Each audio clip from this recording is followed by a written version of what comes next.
live is starting. There we go. Yes. Now we're live. So hello and welcome to the third e-community workshop today with my good friend Nico, also known as the man with the most access to the most Klar accounts. How many is it? Like 20, 25, something like that? That's, I think 23 or something. Yeah.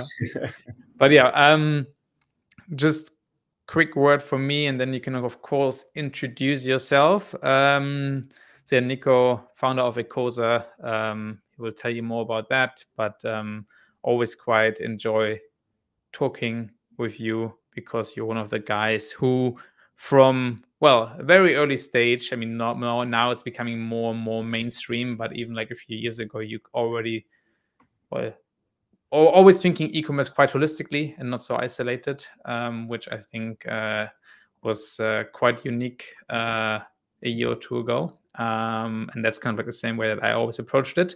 So yeah, always great talking with you and getting your feature requests of new things you would like to see in Klar. But with that, maybe you can just do a quick intro on yourself. I know you have a couple of slides prepared. And then we can dive into the topic of how to bridge the gap between marketing and finance.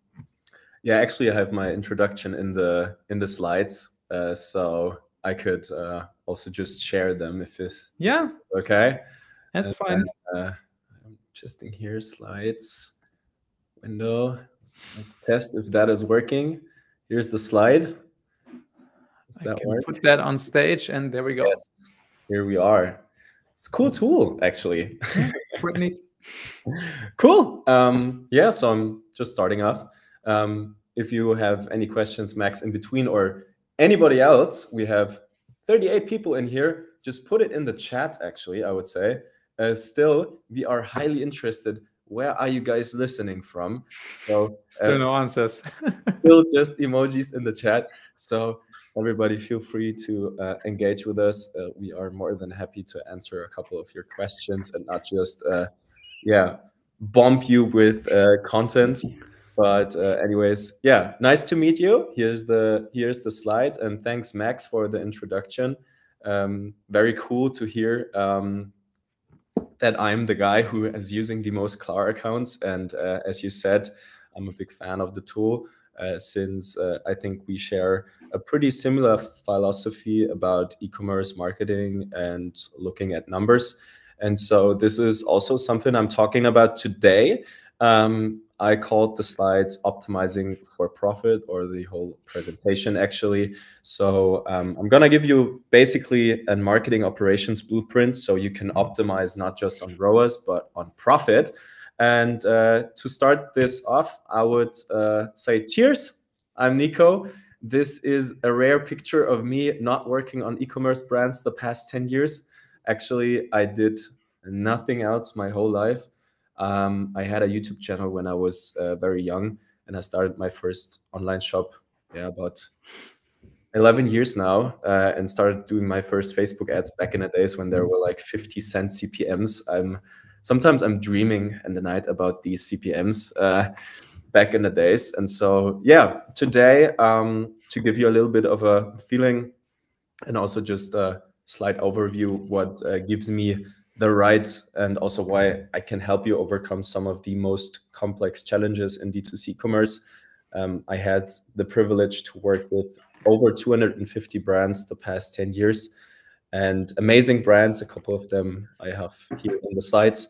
And all of these brands, for sure, did mistakes before working with us, while working with us. Mistakes are awesome if you have the right perspective on them. And our team of now 16 people at the moment here in Munich, they all transcribed these following problems and solutions I'm about to give you today for free, for sure. And you can imagine what we do is basically a huge how to not fuck it up list for in-house teams and D2C e-com founders and senior operators and their marketing teams. And just to give you a little overview, here's like a small process chart. It's actually, we built a complete operating model for extremely high functioning marketing teams in their C-level. And so I'm trying to give you yeah, one of the most important things today, and like one of our favorite quick fixes in D2C brands, and that is building the bridge between marketing efforts and actual profit. Since a lot of people were optimizing on ROAS, we will look at a couple different KPIs and a couple different actual workflows you can implement right away in your brand to optimize for CM3. And that's going to be the topic and the introduction so far. And Max, should I just keep going, or any questions before? Jump. Let's go. Adrian says not compliant to answer. Nice. Yeah. Düsseldorf, very nice. René puts the Brezel in there. So Munich. Cool.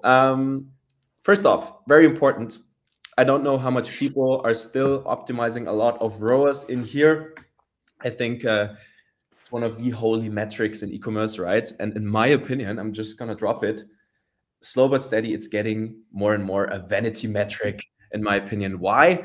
It doesn't factor in a lot of very important things like returns, taxes, discounts, margin structures, a split between new or returning customers. It doesn't factor in lifetime profits of a new customer cohort. So many things that are very important to look at to see how much profit are we actually making with our marketing efforts. And so there's actually situations where you could have a 6 ROAS, a 6.0 ROAS, and make actually less profit than a 1.2 profit ROAS, right? So I'm gonna dive into this a little bit deeper, just to show you like the old idea on how e-commerce brands operated like before, I would say 2022, and now how things are changing with the rising marketing costs and everything. It's like the old model or the old idea was always like optimizing for ROAS. There was no straight connection between marketing metrics and cash flow.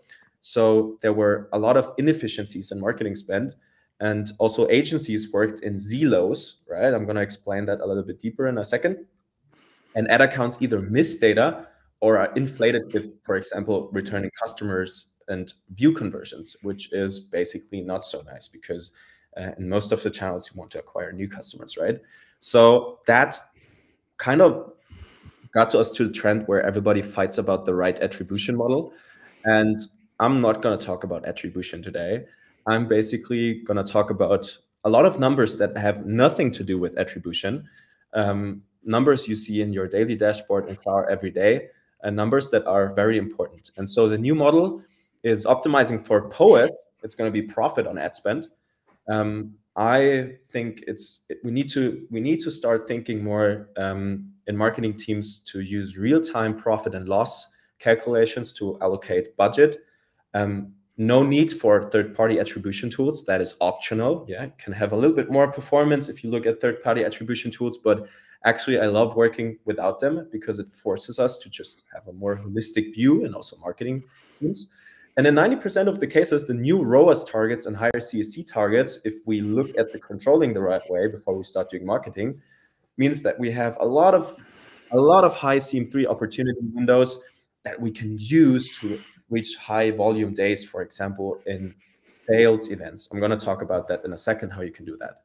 And just quick. So if you just go back, for those of you who don't know, so the POAS essentially is the same as the MPR in Klar. So the marketing profit ratio is essentially the same thing, just a different way to call it. For those of you that don't use Klar, a CM3 is essentially your net revenue minus all your variable costs, so minus product costs, logistics costs, transaction costs, and marketing costs. So kind of really what is left at the end of the day to cover, fixed costs and make a profit. So just some terminology explanation there. And then just a question from my side. Why do you think that, it's called obsession with ROAS? Well, where does it come from? Actually, it came from this discussion that I wanted to sort of skip inefficiencies within ad accounts. And I was sort of annoyed from this attribution question everybody has. And so we started optimizing accounts more on CPC and also more on one-day click ROAS, for example. And we used benchmarks, which I'm going to explain in a second, from your daily dashboard, and built like some sort of cohorts that got us the context of how much profit those activities with those benchmarks are doing. And that turned out, and I have a studies now in a second here too, is way more efficient than actually optimizing for ROAS. So in the world we live, cash flow is the most important metric. I'm going to show that too in a second. And I just wanted to like, yeah, fix the basics first, understand how controlling works and how to optimize that before going on the more deeper level numbers like ROAS inside of an ad account, if that makes sense. I mean, the question I asked was a bit different. I was kind of wanted to get to like, why do you think brands still today focus so much on a ROAS? I think it's some sort of a trend. I mean, if you look at how performance marketing evolved, when Meta had started like 10 years ago or something, there was nothing else than a ROAS. And then until like iOS 14 came, everybody just looked at that, and everything also worked very efficiently without looking in other channels, without looking at how much returning customers do I have after I acquired this customer with this specific ROAS. There was no need to like look at all the different numbers because everything was kind of very efficient, right? And now there came this trend of all these attribution tools that try to fix this iOS 14 problem. And since attribution is most of the time, in my opinion, right, the search for who has the best lie of their numbers, I started sort of thinking differently. And that's what I'm trying to figure out with you guys today. Yeah. So I also think similarly, I think there's three things. There's like you know, back in the days, things were mostly efficient, so it was enough, right? To look at the ROAS. Secondly, it's simple, you know, there's like the tools have it built in. There's no any work really needed to go to levels deeper and really integrate all the data together. And then thirdly, it's also, you know, supporting individual people's agenda, right? They obviously want to make their numbers look good, and the ad account ROAS data always looks the best. So you kind of like obviously want to make your work look good, and that kind of makes it easier to just use the ROAS. We could now argue a bit on the topic of attribution, which I'm going to skip. I also do think it's secondary to what we're talking about now, which you're going to pushing, right? It's like an extra layer. It's not the primary layer. It's the extra layer on top of what you're saying now. Yeah. I'm just working on fundamentals of understanding like controllings. And if you don't have these fundamentals, I would suggest not start thinking about attribution models. Fair. Like, this is the groundwork, and attribution is like the little bit of extra data that helps us maybe have 10 to 15% better decisions within our accounts. That's how we live it. Yeah. Right? Cool. So yeah, should I keep going? Perfect. So I got this meme over here, a classic situation when there's inflated ad accounts with a lot of returning customer revenue inside Meta or Google. Marketing team says, I'm having a 5.6 ROAS. What's the problem? Finance says cash balance is still not getting better. And C-level says we need lower CACs and higher AOVs. So everybody's kind of pinpointing to each other. And so we don't want this situation. We want to sit at a table and focus on actually solving real problems. And so just to give you a little bit of feeling, I have a screenshot here from a Klar account from a client of ours, actually 2 case studies, just to kind of kick it off. You see a couple numbers here. We have this time frame from January to March, so it's pretty fresh actually, and the year-over-year comparison. And what we did here is we handed the marketing team the right KPI stack, not just ROAS. I'm going to show you in a second. And we focused on actually just 2 important customer segments to acquire the right customers, and ignored other cohorts in the industry.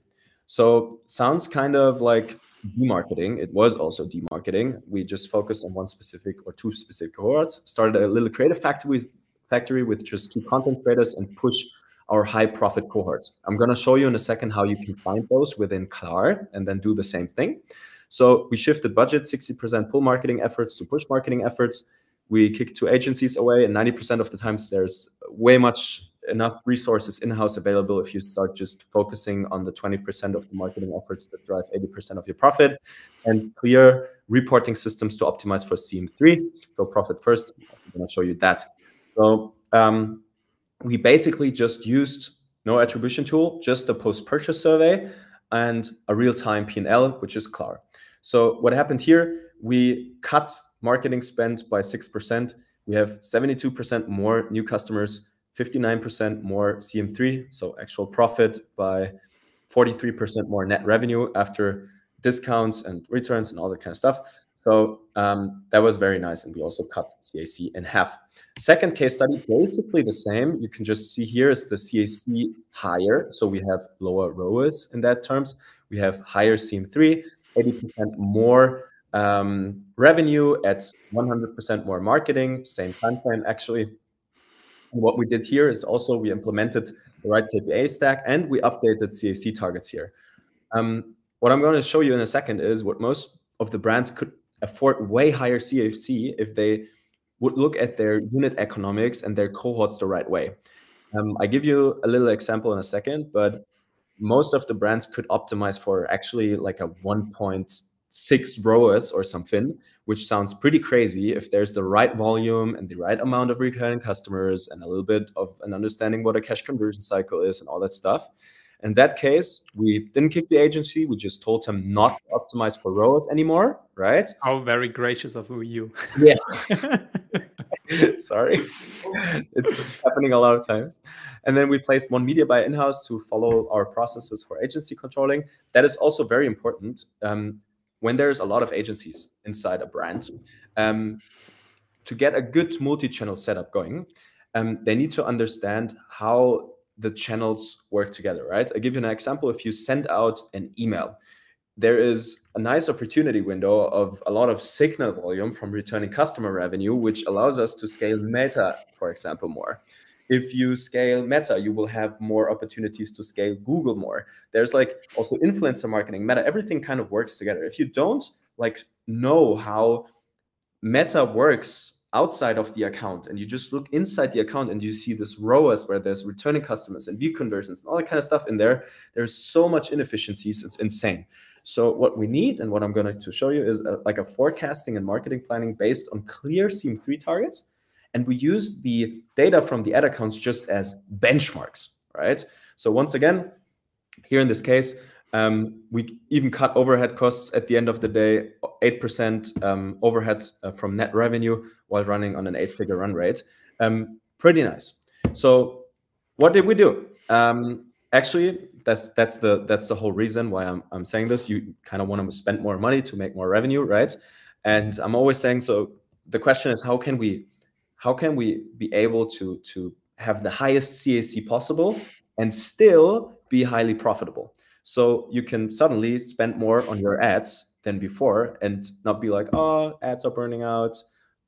We need more creative all the time. For example, here in a case I invested in, we had 141,000 euros spent on one ad, right? The highest performing ad had 70K spent. And we just didn't look at ROAS inside the account. It was just secondary. We looked at different metrics, but which I'm going to show you now. Yeah, so let's dive into the exact blueprint to get this done by using Klar as your single source of truth. If there is any question so far, just put it in the chat, right? Cool. First off, always start from a controlling standpoint. The question you need to ask yourself is, where is money hiding in your business? And I'm going to show you how you can find the money that is hiding in your business.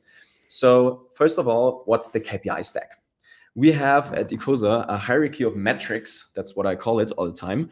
It's basically, and that's why Max and myself, we have a pretty similar philosophy. It's basically the daily dashboard, right? So the most important metric for sure is cash flow, right? That's the metric that says, hey, healthy business or not. Underlying these cash flow metrics, there is business metrics. Those are the blended metrics, marketing efficiency ratio, overall ad spend, revenue. AUV is also a very important one in our opinion. And then we have the customer metrics like new customers, CAC, acquisition, MER, retention rate.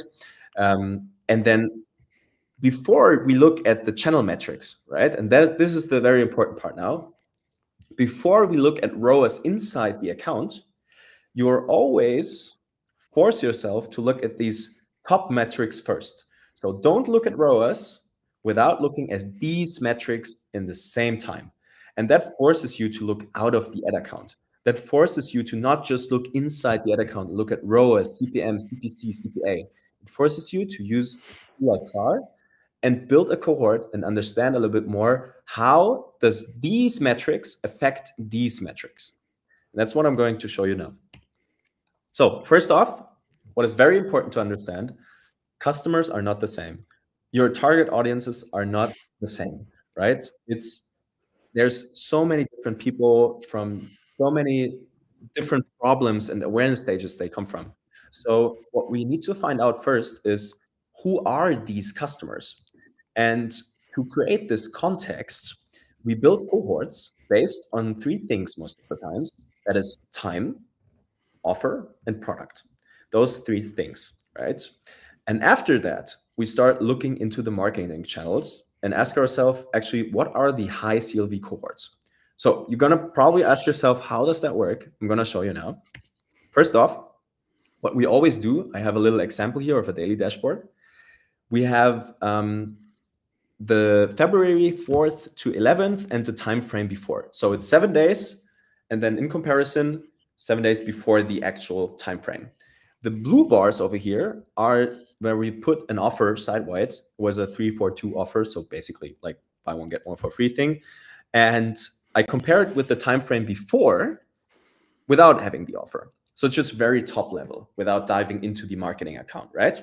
So we analyze time cohorts on a top level, look at the daily dashboards, and if you scroll down a little bit, you have the AOVs.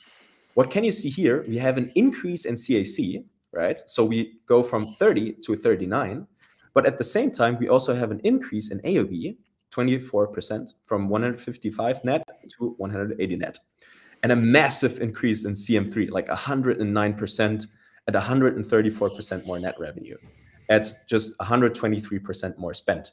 And you can very simple see, we launched the offer, like a lot of returning customers come back. That was like a 60K day or something.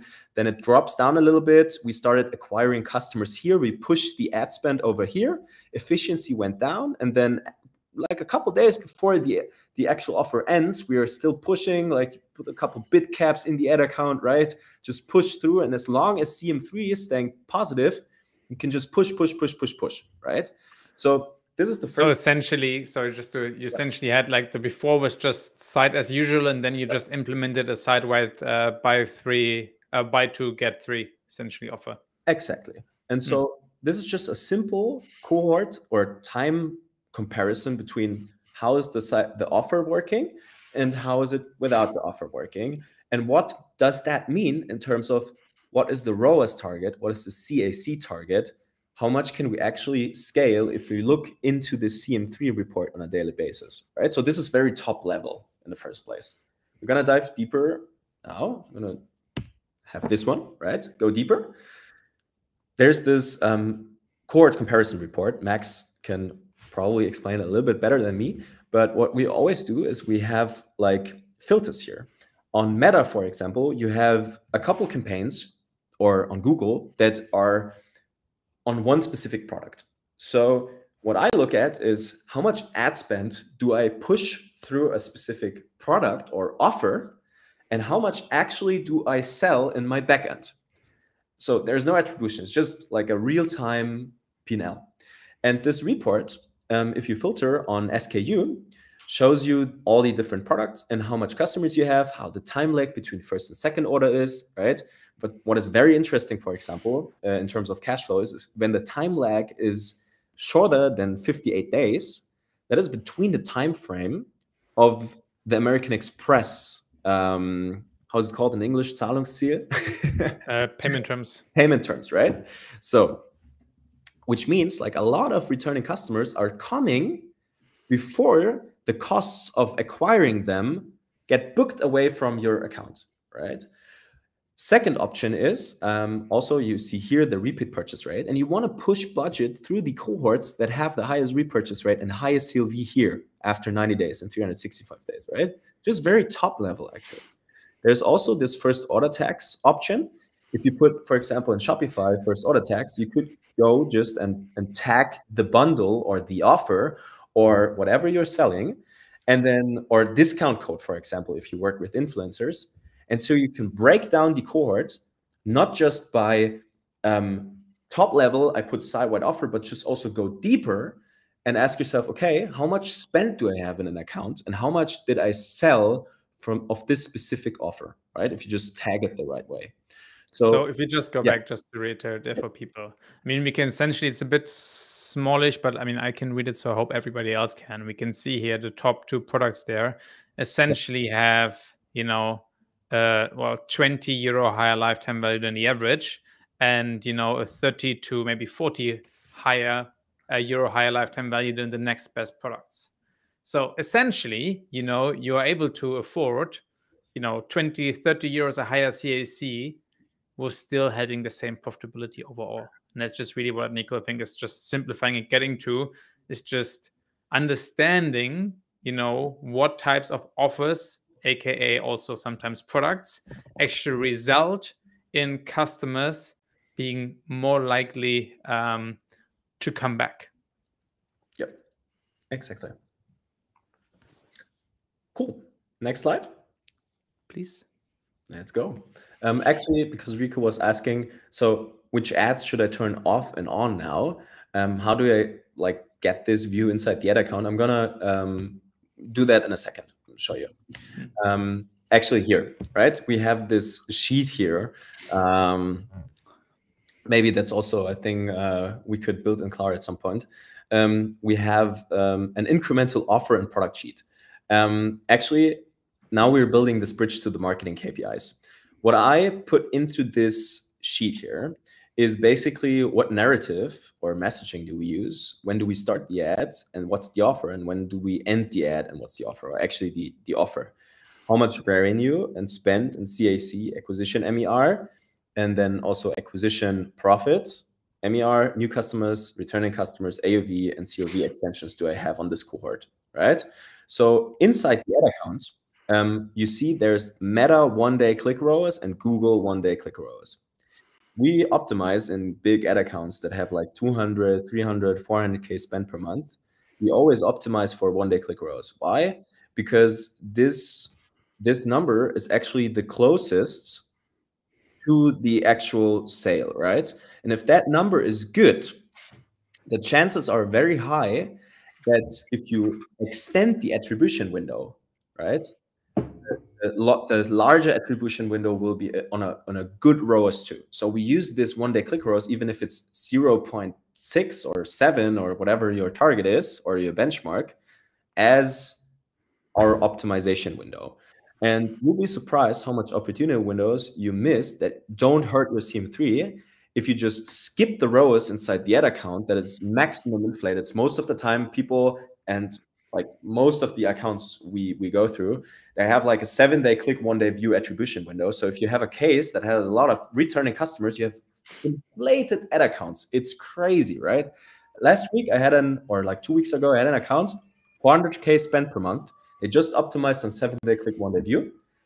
Was most of the spend, I was like, okay, look at the 1-day click ROAS, and we switched the whole account and cut like CAC by half, right? Yeah. It's like crazy. Yeah. I think as I looked at, I think 2 or 3 accounts in the last week or week and a half, where more than 70% of the conversions came from view conversions. And that's especially if you're a larger brand. You know, Meta is incredibly good at identifying which of your existing customers is likely to be coming back and buying again soon, and just showing them impressions, and then essentially assigning them a full conversion, which is getting the same value as a 1-day click new customer conversion, whereas the actual impact of your business is, you know, completely different. Yeah, exactly. So view conversions are, just to give you guys an explanation, it's just like somebody sees an ad and buys within a one-time within this time frame. And Meta and also Google, they want to give you for sure the feeling that their accounts are the most profitable, since they want you to spend more money with them, right? So the same problem is in Google. Google is per default last click attribution. So brand accounts are almost all the time highly inflated. I can highly suggest you put a post-purchase survey on your thank you page. Ask, I'm going to show you, where did you hear the first time about us? And if it's just like 5 to 6% Google, but you spent like 50% on your marketing budget on Google, try to cut it. Make a holdout test like for a week or something, and look what's happening with your theme 3, right? That's what I suggest. Okay. Yeah. Just a small little caveat here. Yeah. Once you are bigger in terms of revenue, you know, and once your time to purchase gets longer, these things become a bit more complicated and complex, right? So I think we're still operating here, mostly talking about brands, I guess, which are, you know, in that sub 10, sub 20 at most million range, are not super established, and also they don't have like a database of 500,000 customers. So, and they don't have, you know, conversion cycles of, you know, a month upwards. If any of these things apply, you know, things are a bit more nuanced and complex. And I think what you're saying, that doesn't hold 100% all the time. Yeah, sure. Not 100% all the time.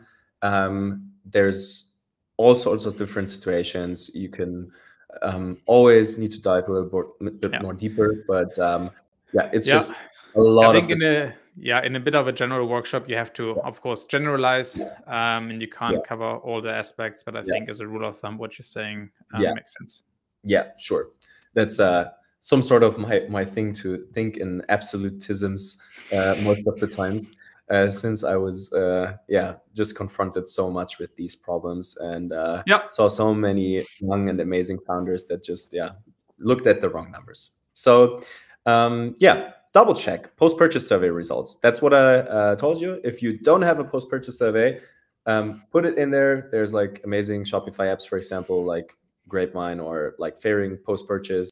I think Max, you guys even have like the connection to your attribution models, right? So it factors in these data points into how much like sales get attributed to which channel. And scaling is basically just more relevant new impressions now from your most valuable first touch channels and cohorts, right?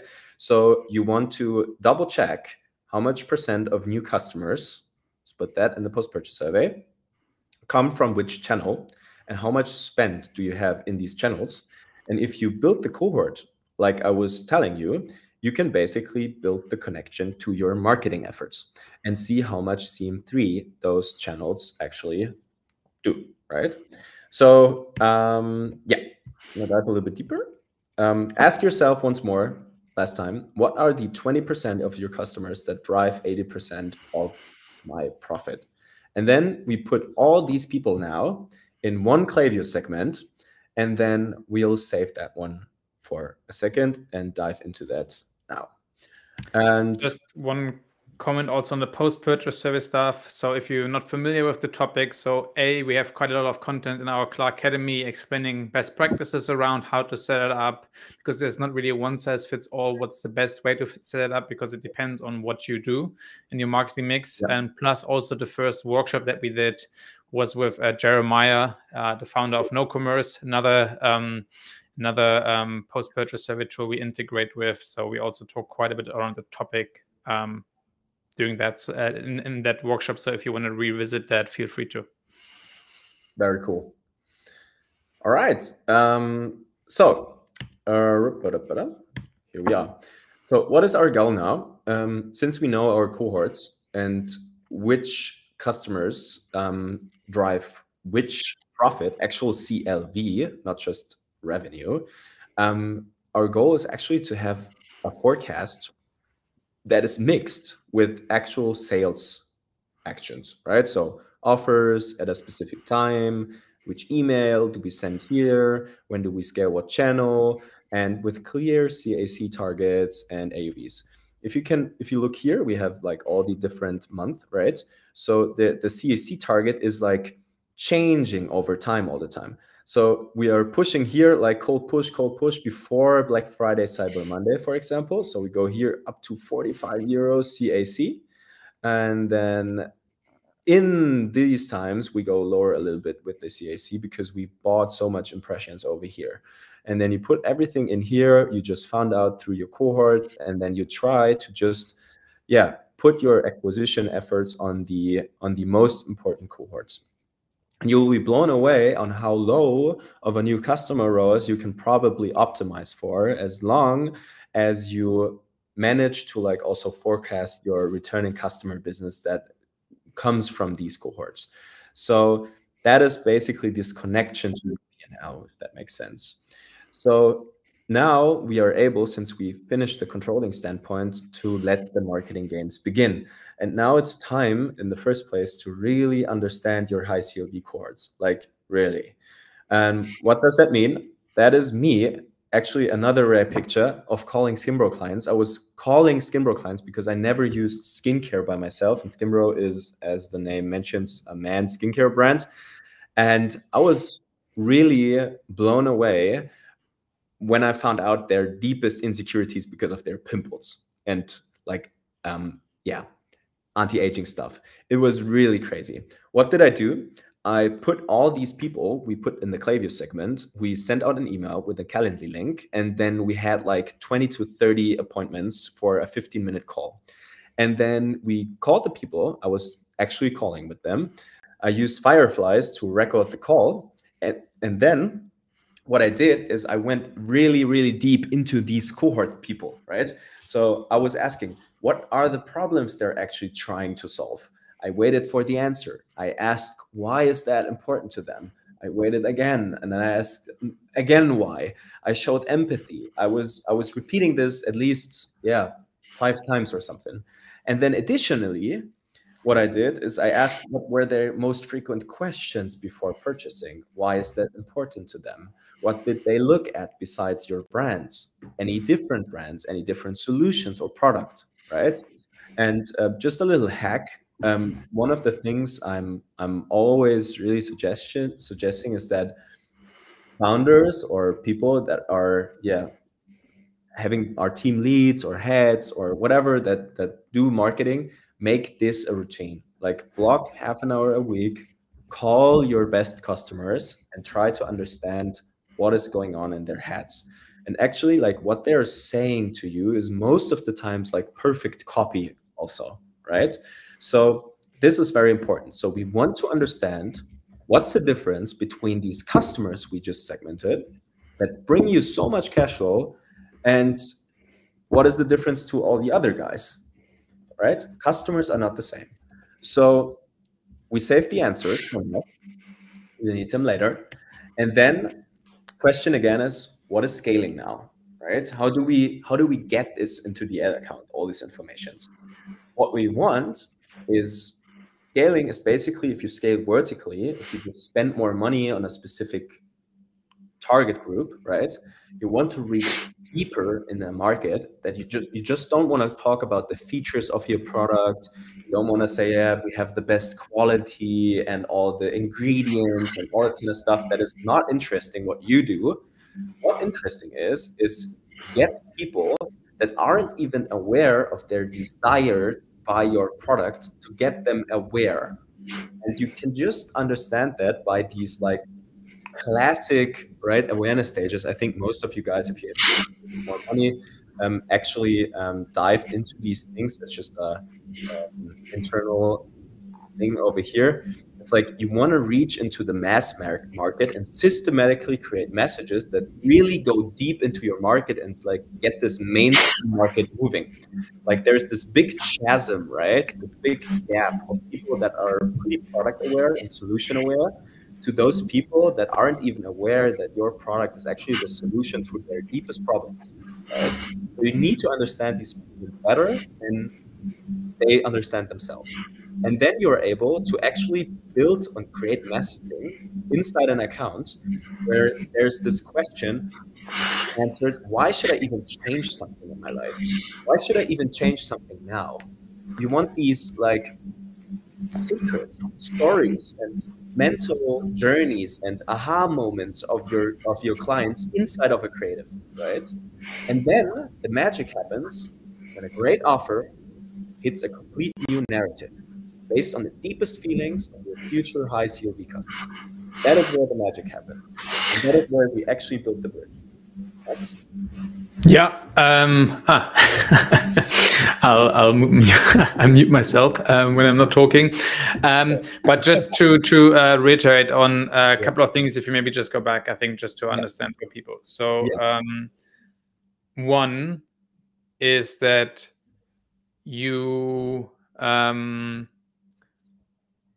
you have to adjust your messaging if you want to reach more of a mass market audience. Like what is going to work on like an in-market segment is not going to be working on like a mass market segment. That's number one.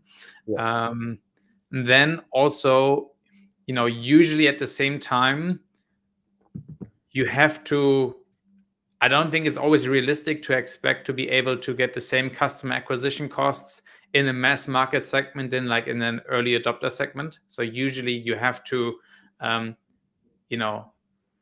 be able to afford higher customer acquisition costs to be able to tap into that larger market segment. And then finally, and I think that's like the first point you were talking to, it is a lot more efficient to, instead of trying to reach everyone, speak very specifically to customers. And then in order to scale, you essentially do audience stacking, right? So you essentially target different audience very specifically, separately, instead of trying to make like a generic ad that kind of like tries to speak to everyone, but essentially speaks to no one. Exactly. That's how ad accounts scale. It's like having different segments of the market like stacked onto the side, like, right? You have different narratives and different offers at different times and different target groups, and you want to go deeper and deeper and deeper into those, right? Exactly. So where did we stop? We stopped over here. So question to you guys.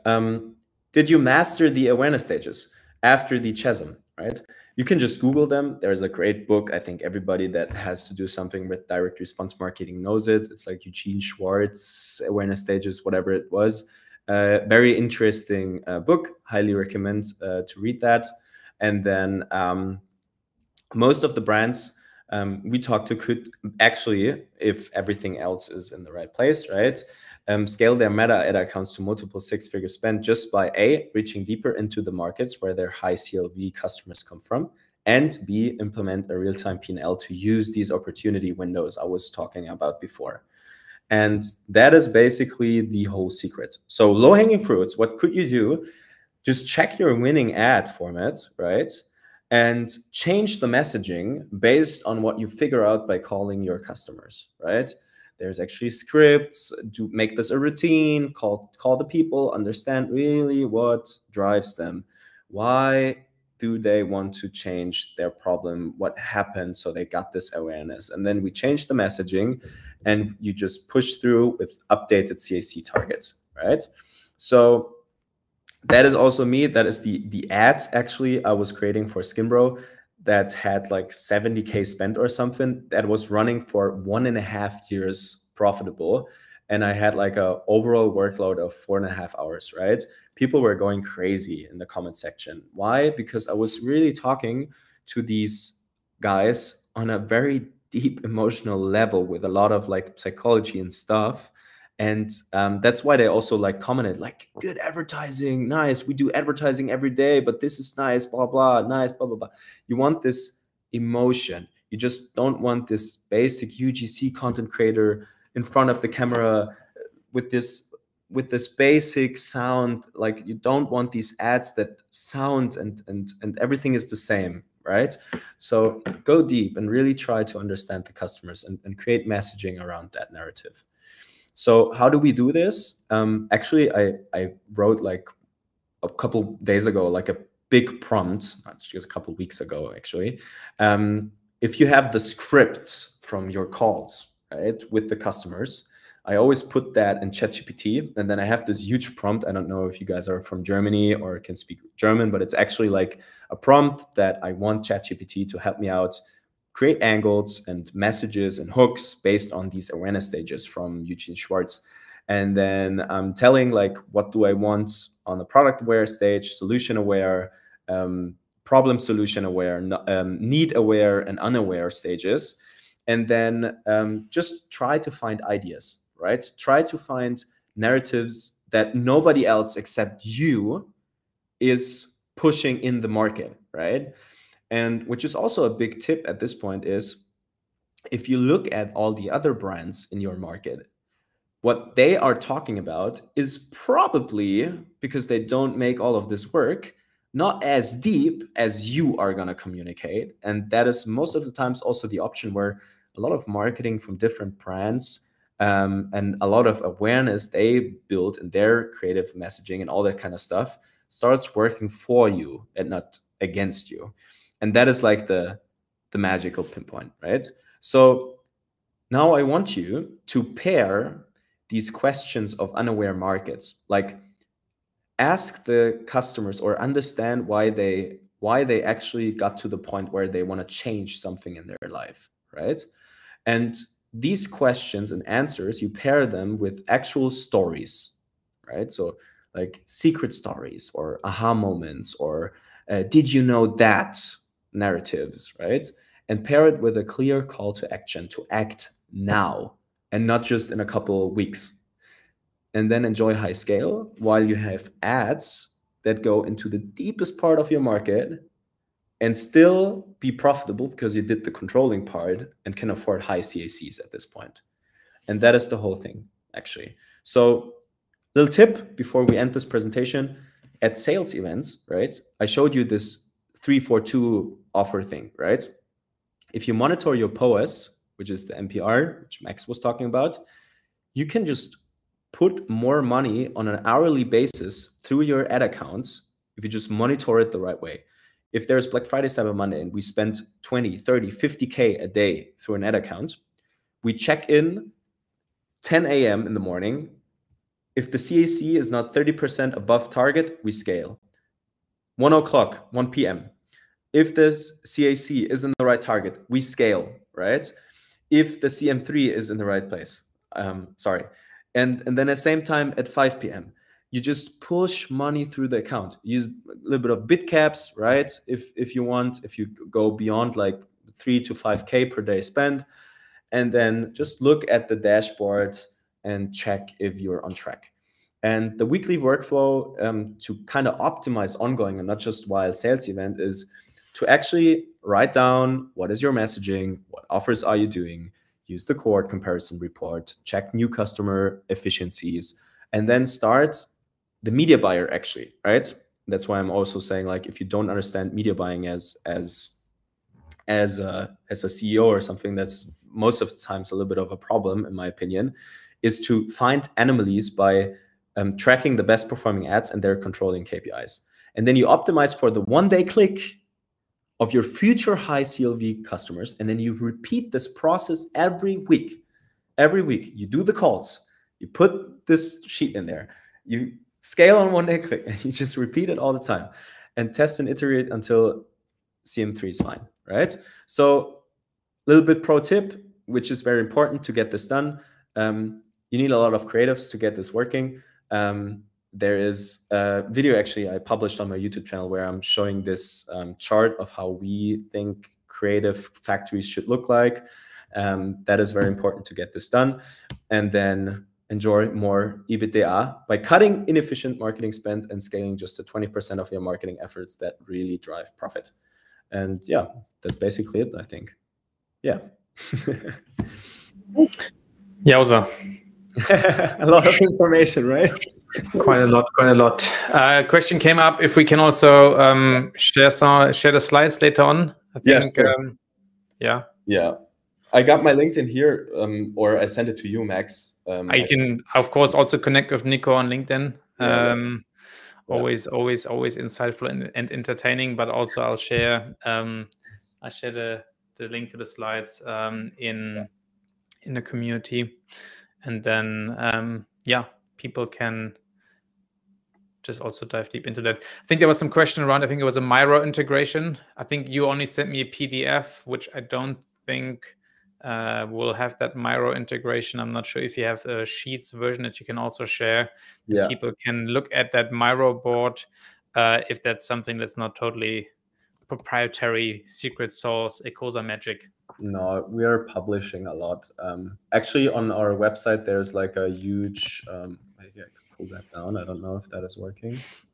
There's like a huge process side and resources, and you can just look through, and there's everything basically on the page for free. So yeah, just dive into there. Right. All right. If there are more questions coming in, I think also Dennis asked a question. I asked him to give me some more details on.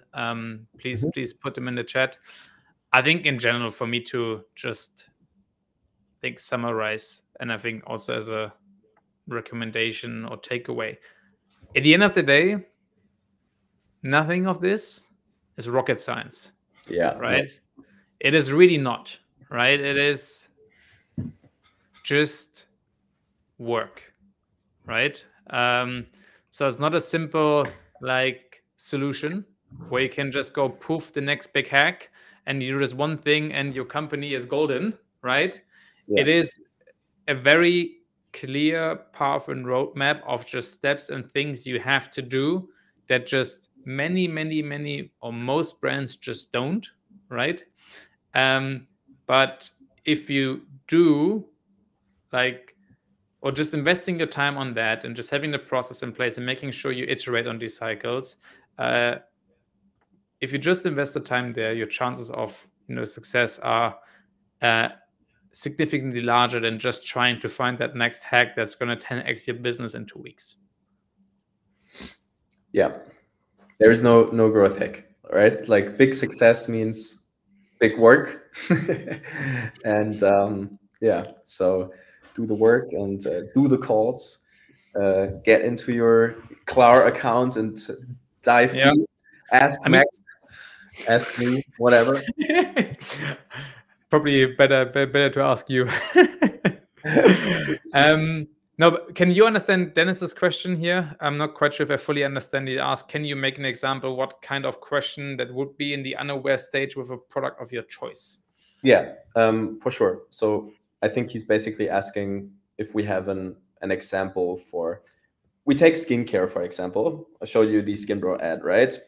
So what we found out, pretty simple, one narrative was men are buying skincare not just to fix their pimples and not just because there's great ingredients inside and also not just to look good. They buy this because they want to attract women, right? Surprise. So pretty simple, surprise. And so if there's a man not using skincare, they probably think about a lot of things to fix their dating game and not skincare. And so the hook in the ad I was showing with the 70K spent was basically a girl on the street, and we interviewed her, and we asked her, on a scale on 1 to 10, how important is a man with good skin for you? Or like a man that smells good, or like a man that takes care of himself, right? And she's like, a 10, right? And so in the next part, I was like, okay, we understand. But let's look at the facts, right? If your skin is getting this and that problem, blah, blah, you probably do this and that. So the whole ad was based on just like diving really deep into the market and educating the man. I even like put away all the objections they had because I was talking to them and asked them what they were interested in their research before. So I have like 45 seconds of just making sure they don't have any objections after they click. So we have higher conversion rates on the shop and all that kind of stuff. There's huge documentations on our site actually on that. And so this is how you can go really deep into a market, right? You want to create awareness about that somebody actually has a problem and how they can solve it with your product, but they don't know that your product is the solution. If that maybe helps, Dennis. Does that make sense, Max? Sorry, just had to mute myself, but yes, Yes, this makes sense. I think just there's different angles to attack it from, just making, they're also connecting your product to a different problem they may not have been aware about as actually a solution for. Exactly. You want to address a bigger total addressable market, right? There's many people that have problems but don't know the product, and there's just not so much people that are actually Googling your problem. That's why Google doesn't scale until a certain point anymore. And then that kind of depends on what case you have, right? If you have a store with a lot of SKUs, that's sort of different in a way, then push marketing doesn't work so good. But in the most cases, you want to address markets in your push marketing efforts that are just unaware. Yep. Nice. Any more questions? I think people are thinking, ingesting all the information. But it's my biggest issue. I'm just giving so much information, but yeah, that's good. I need to learn to make it more easier in my communication. I mean, a lot is going on in my head. Yeah, it's not always easy to simplify things down, but I think you already did a good job. If any more questions come up, maybe just also put them in the community when I share the link, then I'll just pass them on to Nico. I'll just connect you with Nico, or just connect with Nico directly on LinkedIn and ask him the questions yourself. I think he's quite open to share. There's actually 2 more questions that just came in. There's more questions coming now. Okay, then there's one more thing. You were talking about the weekly, they're also based on answers from your interviews, right? Yeah, exactly. So usually we have one creative strategy meeting in our brands within this operating model I showed you guys, where I most of the time say, hey, founders and C-level or CMOs should go in there, and then also the media buyers, and they put all the data from controlling point and the media buying point and all the data from like the calls with the customers into one sheet, right? And try to figure out, okay, what worked good, what not, what do we put more effort into, what not, right? And then usually it's like 80% we do more of what is working already, and 20% you're testing new narratives and new ideas until you have a little bit more winners in your account. Exactly. Good. Just seeing if Mario's just getting back to me on that one question where I asked for some more information. Can you recall one from your customers? Good questions. Can you recall one from your customers? Huh. Don't understand that quite. I think there's a bit of a delay in the chat, I feel like, as well. So maybe just give it a few more seconds. But yeah, for now, otherwise, I'll say thank you so much, already, Nico. I think thank you. That was really great. Lots of interesting things. I think I already said, like, hey, cool. One call from you. Can you?